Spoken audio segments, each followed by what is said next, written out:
बिस्मिल्लाहिर्रहमानिर्रहीम। अस्सलाम वालेकुम नाज़रीन, आप यूट्यूब चैनल देख रहे हैं। मैं इमरान खान हूँ। बिलाखिर आसिम मुनीर साहब का नोटिफिकेशन आ गया।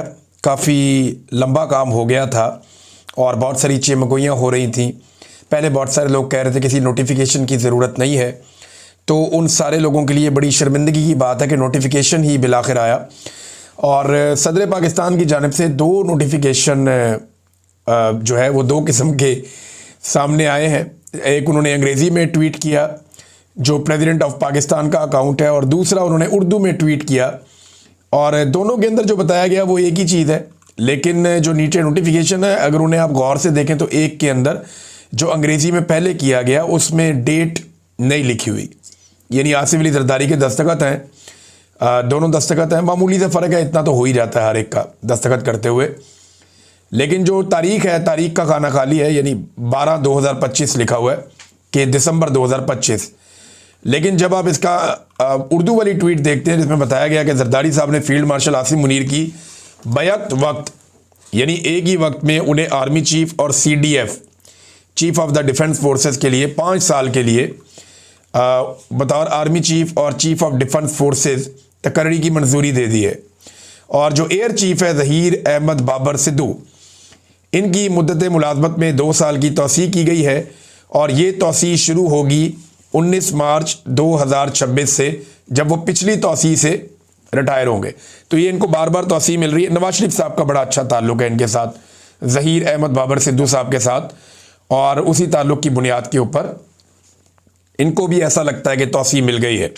तो आसिम मुनीर साहब अब आर्मी चीफ भी हैं, फील्ड मार्शल भी हैं, CDF भी हैं, ताहयात इस्तिस्ना भी है उनके पास, ताहयात मुराद भी है उनके पास। फील्ड मार्शल के ओहदे से अगर उन्हें हटाना है तो हटाने के लिए भी आपको सदर की इम्पीचमेंट जैसा एक मुश्किल रास्ता इख्तियार करना पड़ेगा। बहरहाल आसिम मुनीर साहब के लिए अब नए चैलेंजेस होंगे, और कहा तो ये जा रहा है जनाब एक नया दिन शुरू होने जा रहा है आज के दिन से, और एक नई उड़ान होगी। तो आसिम मुनीर का अपना स्टेटमेंट क्या है पहले वो देखते हैं, फिर आपको बताते हैं कि उनके लिए चैलेंजेस ऐसे कौन से हैं जिसका उन्हें सामना करना पड़ेगा। तो एक तो ये उर्दू वाली जो ट्वीट बाद में की गई, इसमें फिर 4 दिसंबर की डेट दे दी गई, और जो पहले वाली थी उसके अंदर कोई डेट नहीं थी। अब आ जाए आसिम मुनीर साहब ने क्या कहा फौरी तौर पे, जो उनका पहला स्टेटमेंट है वो क्या है। चीज़ें बेहतरी की जानिब जा रही हैं, पाकिस्तान यहां से अब ऊंची उड़ान की तरफ जाएगा। ये आसिम मुनीर साहब का पहला स्टेटमेंट है। ऐवान सदर में ये जो किर्गिस्तान के सदर आए हुए हैं उनसे मुलाकात के मौके पर इन्होंने सहाफ़ियों से कोई गैर रस्मी मुलाकात की है और कहा जी सब ठीक है और सब आपके सामने है, चीज़ें बेहतरी की तरफ जा रही हैं और पाकिस्तान यहां से अब ऊंची उड़ान की तरफ जाएगा, ये फील्ड मार्शल ने कहा। अच्छा, अब जरा देख लेते हैं कि फील्ड मार्शल के लिए जो बड़े चैलेंजेस होंगे आसिम मुनीर साहब के लिए वो क्या होंगे। पहला बड़ा चैलेंज जो इनके लिए है वो है इमरान खान को तोड़ना, इमरान खान को कमज़ोर करना, उसे डरा हुआ दिखाना या इमरान खान साहब को शिकस्त देना। ये काम वो गुज़िश्ता 3 साल में नहीं कर पाए। इन गुज़िश्ता 3 सालों में दर्जनों लोग कत्ल हो गए सिक्योरिटी फोर्सेस के हाथों। 1 लाख से ज़ायद घरों के ऊपर जो है चादर और चार दीवारी का तकद्दुस पामाल किया गया। को 25-30 हज़ार बंदा इन्होंने गिरफ्तार करके जेलों के अंदर डाल दिया।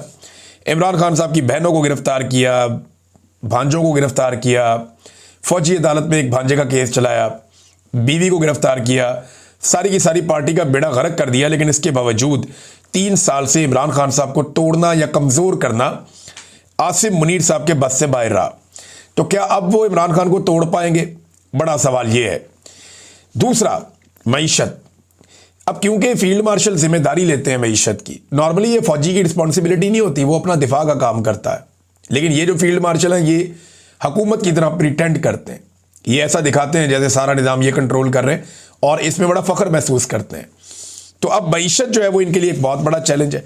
SIFC जो है वो नाकामी की एक बड़ी दास्तान बन चुकी है, वहाँ से कोई कामयाबी कैसे निकले। इन्वेस्टमेंट पाकिस्तान में कोई नहीं आ रही, बेरोज़गारी का रिकॉर्ड टूट गया है, कम तरीन सरमायाकारी का रिकॉर्ड टूट गया है, महंगाई का रिकॉर्ड टूट गया है, कर्ज़ों का रिकॉर्ड टूट गया है। यानी इतने कर्ज़े इन्होंने ले लिए हैं कि तारीख़ में इतने कर्ज़े नहीं लिए थे। तो पाकिस्तान के अंदर मईशत का जो भट्टा बैठ गया है उसका इनके पास कोई हल है फ़िलहाल तो दिखाई नहीं दे रहा।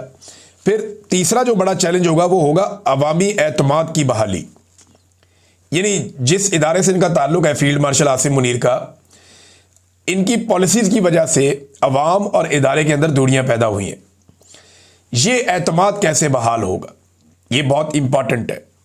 तो अगर पॉलिसियां नहीं बदलती तो एतमाद तो बहाल नहीं होगा, और पॉलिसियां बदलने का ऐसा कोई इम्कान भी नहीं है कि आने वाले दिनों में पॉलिसियां बदल जाएंगी। पॉलिसियां तो वही रहेंगी, क्योंकि सोच भी वही रहेगी। और फैसल बाडा ने धमकियां भी लगाना शुरू कर दी कि कल से ये कर देंगे तो वो कर देंगे, जिसने बचना है वो अपने आप को बचा ले, जो समझदार है पता नहीं कौन सी तबाही फेरने लगे हैं पाकिस्तान में।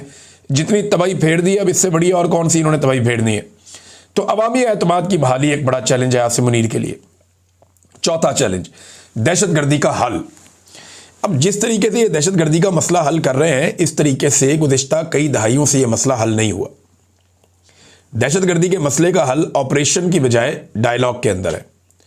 आप ऑपरेशन करते हैं, सूबाई हुकूमतों को और तमाम स्टेक होल्डर्स को एतमाद में लेते हैं, फिर आप एक ऑपरेशन करते हैं। अब ये इसके स्टेक होल्डर्स अफगानिस्तान में भी हैं, पाकिस्तान में भी हैं। बेशक हमारी बाढ़ लगी हुई है, लेकिन इसके बावजूद बड़ा इन्फ्लुएंस है। दहशतगर्दी को अगर कंट्रोल करना है तो कबाइलियों को एतमाद में लेना पड़ेगा, सूबाई हुकूमत को, पुलिस को मजबूत करना पड़ेगा, क्योंकि पुलिस बेहतर अंदाज में जो सिविलियन हैं उनके साथ डील करती है। फौज का वो एक्सपीरियंस नहीं होता। लिहाजा दहशतगर्दी की लड़ाई को अगर तो फार्मूला सिर्फ बंदे मारने का रखना है तो फिर ये नहीं जीत पाएंगे और दहशतगर्दी पे कंट्रोल नहीं कर पाएंगे। ये एक बड़ा चैलेंज है। इमरान खान साहब ने इसका पूरा एक रोड मैप दिया हुआ है जिस पे अभी तक अमल दरामद नहीं हुआ। तो ये बड़ा चैलेंज है दहशतगर्दी का आसिम मुनीर साहब का चौथा बड़ा। और पांचवा, सियासी इस्तेहकाम। ये पहले दिन से आसिम मुनीर साहब की ख्वाहिश है कि सियासी इस्तेहकाम आ जाए। बाजवा साहब ने जब रिजीम चेंज ऑपरेशन किया तो उसके बाद से पाकिस्तान में सियासी इस्तेहकाम नापैद हो गया, और उसकी एक बड़ी वजह इमरान खान साहब की जानिब से चलने वाली एक तहरीक, एक मुजामत और अवाम का बड़े पैमाने पर उस तहरीक और मुजामत के साथ जुड़ जाना है। सोशल मीडिया, ओवरसीज़ पाकिस्तानी या पाकिस्तान के अंदर जो साइलेंट सपोर्टर हैं इमरान खान के बहुत बड़े पैमाने पर, ये इसकी एक बड़ी वजह है। सियासी इस्तेहकाम पाकिस्तान में आ नहीं पा रहा, और जब तक सियासी इस्तेहकाम नहीं होगा माशी इस्तेहकाम भी नहीं आएगा। और बहुत सारे जो आलमी सतह पर रिपोर्टें आई उनमें यह कहा गया बार बार कि आपको सियासी इस्तेहकाम पाकिस्तान में चाहिए, लेकिन नहीं हो पा रहा ना। तो ये एक बहुत बड़ी ख्वाहिश है जो पूरी नहीं हो पाई अभी तक। सियासी इस्तेहकाम आसिम मुनीर साहब कैसे लाएंगे? सियासी इंतकाम के साथ कभी भी सियासी इस्तेहकाम नहीं आता। उससे आप कुछ अरसे के लिए कुछ लोगों को दबा सकते हैं, लेकिन जैसे ही लोगों को मौका मिलता है वो फिर सामने आ जाते हैं। और इसी सियासी अदम इस्तेहकाम की वजह से कोई पाकिस्तान में सरमायाकारी नहीं करता, कोई पाकिस्तान में आना नहीं चाहता। इदारों के ऊपर एतबार ख़त्म हो गया, अदलिया बिल्कुल सरनगू हो गई है, पार्लियामेंट अपनी वक़्त खो चुकी है, मीडिया जो है वो बिल्कुल कैद हो चुका है, आज़ादी इजहार राय पाकिस्तान में है ही नहीं, इंसानी हकूक़ की बदतरीन पामालियाँ। तो ये सारी चीज़ें आप इकट्ठी करें तो सियासी इस्तेहकाम नहीं दिखाई दे रहा। ये एक बहुत बड़ा चैलेंज है। छठा एक चैलेंज आसिम मुनीर साहब के लिए ये है कि आलमी सतह पर इंसानी और ख़वातीन के जो हकूक़ पामाल किए जा रहे हैं, इंसानी हकूक़ की पामालियाँ हो रही हैं, ख़वातीन के हकूक़ की पामालियाँ हो रही हैं, और ये लगातार मारंग बलूच देखें अभी भी वो जेल में है दीगर ख़वातीन के साथ। हालांकि कराची में अदालत ने उनके ऊपर जो दहशतगर्दी का एक इल्ज़ाम उन पर लगाया गया था कि ये दहशतगर्द है, उसमें उन्हें बाइज़्ज़त बरी किया। अभी बड़े बड़े लोग इल्ज़ाम लगाते रहे लेकिन बाइज़्ज़त बरी हुई वो। इसके अलावा अगर आप ये देखें, यास्मीन राशिद साहिबा, इमरान खान की जो अहलियाँ हैं वो भी इस वक्त जेल के अंदर हैं। सनम जावेद हैं, फलक जावेद हैं, दोनों बहनें, इनको भी अंदर रखा हुआ है। बहुत सारी दीगर और ख़वातीन हैं, इनको विक्टिमाइज़ किया जा रहा है। मखसूस नशस्तें ख़वातीन से एक बहुत बड़ा हक छीन लिया गया। तो आलमी सतह पर जो इंसानी हकूक़ की पामालियाँ हो रही हैं पाकिस्तान में, ये एक बड़ा सवाल पैदा हो जाता है कि इससे कैसे आसिम मुनीर साहब निपटेंगे। सातवां इशू ये है कि गंदे अंडों की ब्रांडिंग कैसे करेंगे। यानी जो गंदे अंडे उन्होंने इकट्ठे किए सारे और उनको लाकर इक़्तिदार में बिठा दिया। अब इनमें अक्सरियत गंदे अंडों की है। इन लोगों ने बहुत करप्शन की है अपने अपने दौर में, और आज तक ये जवाब भी नहीं दे पाए। कवानीन को बदल के टेक्निकल बुनियादों पे इन्होंने अपने मामलात NRO कर करके ख़त्म किए। अब इन गंदे अंडों की ब्रांडिंग कैसे करनी है, क्योंकि आठवां इशू इसके साथ जुड़ा हुआ है कि अब इनके पास 5 साल और हैं, 5 साढ़े 5 साल कहा जाता है। कोई लोग कहते हैं कि 2031 तक जाएंगे, मार्च 2031 तक भी लोग कहते हैं। बहरहाल जहाँ तक भी जाना है ये तो अल्लाह ताला जानता है कौन कहाँ तक जाएगा और कब किसका वक्त ख़त्म हो जाएगा। मेरा रब ज़्यादा बेहतर जानता है। इंसान तो प्लानिंग 100 साल की करता है, तो पल की खबर नहीं। सामान 100 बरस का और पल की खबर नहीं, ये मिसरा याद रखिएगा। अच्छा, आठवां प्रॉब्लम ये आएगा अगर तो ये लंबा लिंगर ऑन कर गए कि इलेक्शन में अपने लोगों को दोबारा कैसे जितवाएं। पूरी दुनिया में जो थू थू हुई है 2024 के इलेक्शन पे, क्या दोबारा पाकिस्तान एक ऐसे इलेक्शन का मुतहम्मिल हो सकता है? ये वो बड़े सवालात हैं जो आसिम मुनीर साहब के सामने खड़े होंगे पहले दिन से। और क्योंकि वो सिर्फ एक आर्मी चीफ नहीं अपने आप को कहते, वो अपने आप को पाकिस्तान का मसीहा बनाकर पेश करते हैं कि मईशत भी मैं ठीक करूंगा, खारजा पॉलिसी भी मैं ठीक करूंगा, पाकिस्तान के समाजी और माशरती मसाइल भी मैं ठीक करूंगा, पाकिस्तान कैसे चलेगा ये भी मैं तय करूंगा, पाकिस्तान की खुशहाली भी मैं लेकर आऊंगा। लेकिन उनका ये काम नहीं है करने का, उनका काम सिर्फ दिफा का है, जो काम पाकिस्तान की फौज अच्छा कर लेती है। तो दिफा का काम ही खाली करते तो बेहतर था। नंबर 2, एक और बड़ी खबर है नादरीन, और ये खबर है आसिम मुनीर साहब के हवाले से एक और चैलेंज खड़ा हो गया। अमेरिका में 44 रिप्रेजेंटेटिव हैं और ये जनाब कांग्रेसमैन हैं, ये सारे के सारे 44। इन्होंने जो कांग्रेस मेंबर्स हैं, इन्होंने एक लेटर लिखा है सेक्रेटरी रूबियो को, मार्को रूबियो को एक लेटर लिखा है इन्होंने। और इस लेटर के अंदर बहुत सारी चीज़ें हैं, मैं आपके साथ शेयर कर देता हूँ। नंबर 1 तो इन्होंने लिखा जी, ये एक ट्रांस नेशनल रिप्रेशन हो रही है, यानी जो लोग अमेरिका में रहते हैं या ओवरसीज अमेरिकन हैं उनके ऊपर दबाव डाला जा रहा है पाकिस्तान की जानिब से या पाकिस्तानी एहलकारों की जानिब से। लगातार हरासा किया जा रहा है, या इन लोगों को हरासा किया जाता है या इनकी फैमिली जो पाकिस्तान में मौजूद हैं उनको पकड़ा जाता है और उनके ज़रिए से जो ओवरसीज पाकिस्तानी है उनके ऊपर दबाव डाला जाता है अमेरिका में। तो इसे कहते हैं जी ट्रांसनेशनल रिप्रेशन। अब इस मामले पे इस लेटर ने सबसे पहले आवाज़ उठाई। इसके बाद जी इसमें मिसाल दी अहमद नूरानी की, सलमान सूफ़ी वगैरह की। अहमद नूरानी की आपको याद होगा ना कि 2 भाई उठा लिए थे और जबरी तौर पे लापता कर दिए थे, उनको टॉर्चर किया गया। जिस हालत में वो वापस आए वो भी हम सब जानते हैं, और अब उन्हें पाकिस्तान से बाहर आने की इजाज़त भी नहीं है। फिर इसी लेटर में जो इलेक्शन के अंदर धांधली हुई पाकिस्तान में, जो इंसानी हकूक़ की पामालियाँ लगातार पाकिस्तान में हो रही, ख़ास तौर पे बलूचिस्तान का जिक्र किया गया, और इमरान खान साहब की जो नाजायज़ कैद है इसका भी इस लेटर के अंदर बाकायदा आवाज़ उठाई गई। साथ में जो पाबंदियाँ, अब इसमें जो मुतालबा है वो ये है कि पाबंदियाँ लगाई जाएँ, असासे जब्त किए जाएँ और कार्रवाई की जाए। और ख़ास तौर पे आसिम मुनीर साहब का नाम लेकर बार बार उन्हें टारगेट किया गया इस लेटर के अंदर। और ये 44 लोग हैं कांग्रेसमैन जिन्होंने मार्को रूबियो को ये लेटर लिखा है। ना सिर्फ उन्होंने ये लेटर लिखा बल्कि उन्होंने चंद सवालात भी पूछे हैं और इनका जवाब भी तलब किया है। 17 तारीख तक वो कहते हैं जी 17 दिसंबर तक आप हमें इसके बारे में बता दें ताकि हमें इसके बारे में इंफॉर्मेशन मिल जाए। ये जो आखिरी सफ़ा है, क्योंकि ये 4 सफ़ात हैं और इसमें बल्कि ज़्यादा सफ़ात है, इसमें जो पहला सफ़ा है वहाँ से लेटर शुरू हो जाता है, दूसरा और तीसरे के ऊपर ये सवालात हैं, और इसके बाद मज़ीद 4 सफ़े हैं जिनके ऊपर दस्तखत हैं 44 कांग्रेसमैन के। अच्छा, अब जो सवालात इन्होंने पूछे हैं वो ये कि आसिम मुनीर का जो गैर जमहूरी किरदार और आमिराना हुक्मरानी है, क्या अमेरिका आसिम मुनीर और दीगर मिलिट्री ऑफिशियल पर बैन लगाया अमेरिका ने? इसके बाद एक और चीज़ उसमें उठाई, उन्होंने कहा जी कि इनके ऊपर बैन लगाना, पाबंदियाँ लगाना या जो मैग्निट्स्की सैंक्शंस हैं उसका भी इसमें तस्करा किया गया कि वो इन पे लगाई जाएं। नंबर 2 ये उन्होंने पूछा कि ऐसी कौन सी चीज़ें हैं, यानी इसके अलावा, यानी जो कुछ पाकिस्तान में हो रहा है इसके अलावा और क्या ऐसा है कि जिसकी सूरत में पाकिस्तानी जो मिलिट्री हुकूमत है इसके ऊपर पाबंदियाँ लगाई जाएँ। यानी उन्होंने कहा जी कि ये इतना सारा कुछ पाकिस्तान में हो गया, सारा कुछ उन्होंने लिखा 3 सफ़ात में। फिर उन्होंने पूछा कि जनाब आप बताएं ये सारा कुछ हो गया है और क्या ऐसा हो कि आप पाकिस्तान की मिलिट्री हुकूमत के ऊपर आपको पाबंदी लगाएं या उनके ऊपर कोई सैंक्शंस लगाएं।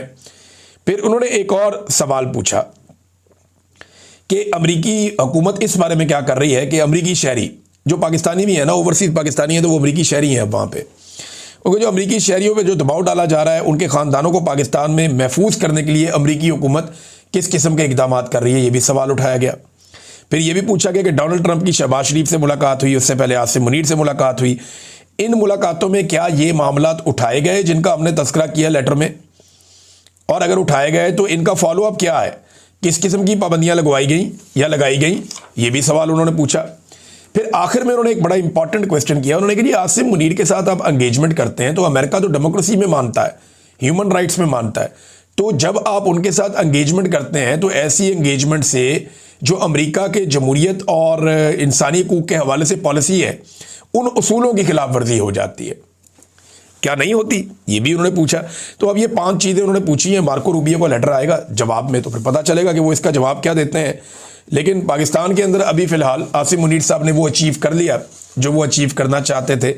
लेकिन पाकिस्तान ने इसमें क्या अचीव किया? कुछ भी नहीं। अगर आर्मी चीफ कोई और भी आ जाता तो पाकिस्तान को क्या फ़र्क पड़ता? कोई फ़र्क नहीं पड़ता।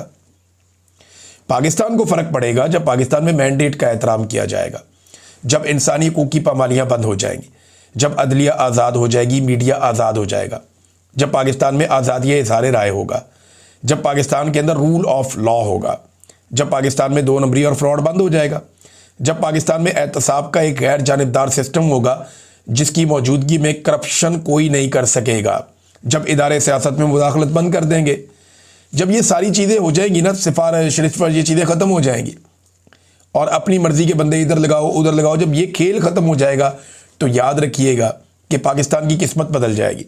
अभी सिर्फ चंद लोगों की जिनकी तैनाती हैं उनकी किस्मत बदली है, पाकिस्तान की नहीं बदली। नाज़रीन, इसराइली अखबारात ने इंकशाफ किया है और एक ख़ास तौर पे ये इसराइली अखबार मेरे सामने मौजूद है, हेरेट्स, और हेरेट्स ने भी इसके बारे में बताया, इसराइली अखबार ने भी इसके बारे में बताया। इनके जर्नलिस्ट ये रिपोर्ट लिख रहे हैं और इससे पहले एक दफ़ा ये रिपोर्ट मैं पहले भी आपके सामने रख चुका हूँ, ये किसी और ज़रिए से आई थी। अब वो ये बता रहे हैं कि इसराइली सॉफ्टवेयर पाकिस्तान में इस्तेमाल हो रहे हैं अमरीकी पाबंदियों के बावजूद। ये नहीं एक इसराइली कंपनी है, इसका बाकायदा यहाँ पे इन्होंने नाम भी लिखा है, ये स्पाईवेयर फर्म है और इंटेलेक्सा, और ये जनाब एक साबिक ऑफिसर है जो इसको चलाता है। अमेरिका ने इसके ऊपर पाबंदी लगाई हुई है लेकिन इसके बावजूद ये एक्टिव है और पाकिस्तान जो है वो इस सॉफ्टवेयर को इस्तेमाल कर रहा है। सिर्फ पाकिस्तान नहीं कर रहा है, सऊदी अरब भी कर रहा है और कुछ और जगह पे भी इस्तेमाल हो रहा है, ये इसमें कहा गया। लेकिन पाकिस्तान में जो रिपोर्ट है वो ये है कि दर्जनों अफराद की जासूसी की गई है, इसराइली सॉफ्टवेयर को इस्तेमाल किया गया है और जिस कंपनी का ये सॉफ्टवेयर है उसके ऊपर अमेरिका ने पाबंदी लगा रखी है। और हाल ही में एक इसका पूरा एग्जाम्पल दिया गया, इस सॉफ्टवेयर के जरिए से वकील का मोबाइल फ़ोन हैक किया गया और उसकी मालूमात सारी हासिल की गई। ये जो नाज़रीन आपको कोई लिंक आ जाता है ना, कभी कभी आपको ईमेल में आ जाए या आपको मोबाइल फ़ोन में आ जाए, इस किस्म का कोई लिंक आपके पास आ जाए, चाहे वो खबर की सूरत में आए या आपकी अपनी खबर की सूरत में आए, तो आपने वो खोलना नहीं है जब तक कि आपको पूरा यकीन नहीं है। बाद औक़ात आप किसी लिंक को खोलते हैं, आपका पूरा सिस्टम हैक हो जाता है। लिहाजा इसके लिए एक आसान तरीका मैं आपको और बताता हूँ। आपको कोई भी चीज़ आए, उस चीज़ को फॉरवर्ड करें किसी आप एक्स्ट्रा डिवाइस के ऊपर। ये सबके लिए नहीं है, जो लोग बड़े ओहदों पे हैं या जो लोग ये समझते हैं कि उनकी जासूसी की जा सकती है, तो वो बड़े आराम से ये कर सकते हैं कि उनको जो भी कोई चीज़ लिंक की सूरत में किसी सूरत में आए तो उसको किसी और डिवाइस पे कहीं और भेज दें, किसी और अकाउंट पे उसको भेजें और वहाँ से उसको खोल कर चेक कर लें अगर आपको चेक करना ही है तो। वरना हर चीज़ आपको वैसे ही अवेलेबल होती है, आप सर्च कर लेते हैं, लेकिन अगर आपको चेक करना है तो किसी और डिवाइस के ऊपर, किसी और अकाउंट के ऊपर कहीं और जाके आप ये ट्राई करें। अपने मोबाइल फ़ोन के ऊपर, अपने ज़ाती अकाउंट्स के ऊपर इसको खोलेंगे तो ये इम्कान मौजूद रहेगा कि आपको हैक किया जा सकता है। नाज़रीन, प्यूटन पहुंचा भारत में उसका बड़ा इस्तकबाल हुआ, रेड कारपेट किस्म का। लेकिन भारत में आने के बाद प्यूटन ने वहाँ तालिबान की तारीफ़ की, जो एक बड़ी अजीब बात है। अफ़गान तालिबान की तारीफ़ की है प्यूटन ने भारत में बैठ के। उन्होंने कहा Taliban clearly controls the situation in Afghanistan, वो अफ़गानिस्तान में सिचुएशन को कंट्रोल कर रहे हैं और तालिबान की हुकूमत ने बहुत सारे इक़दाम किए हैं, बहुत सारे एक्शन लिए हैं दहशतगर्दों और दहशतगर्दी की मुख्तलिफ ऑर्गेनाइजेशन के ख़िलाफ़, और वो कामयाबी से ये काम कर रहे हैं। तो ये प्यूटन का अफ़गानिस्तान के बारे में पॉजिटिव स्टेटमेंट देना भारत में बैठ के पाकिस्तान के लिए ये चीज़ें बड़ी मानी खेद हैं।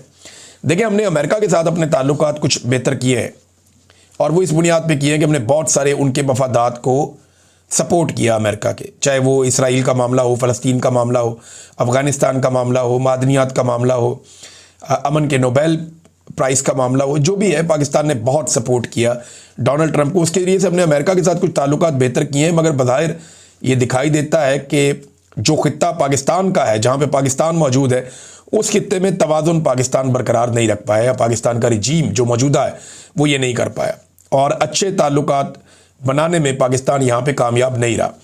पाकिस्तान के चारों तरफ जो ममालिक हैं सिवाय चाइना के, बाकी किसी के साथ पाकिस्तान के कोई अच्छे ताल्लुकात, मिसाली ताल्लुकात इस वक्त नहीं है। नाज़रीन, जज के बेटे का मामला आगे बढ़ रहा है आहिस्ता आहिस्ता, और इस हवाले से खबर यह है कि इस्लामाबाद में ख़वातीन को कुचलने वाले छोटे जज साहब, यानी जज साहब का बेटा, उनके 4 रोज़ा जिस्मानी रिमांड का पहला नतीजा सामने आ गया।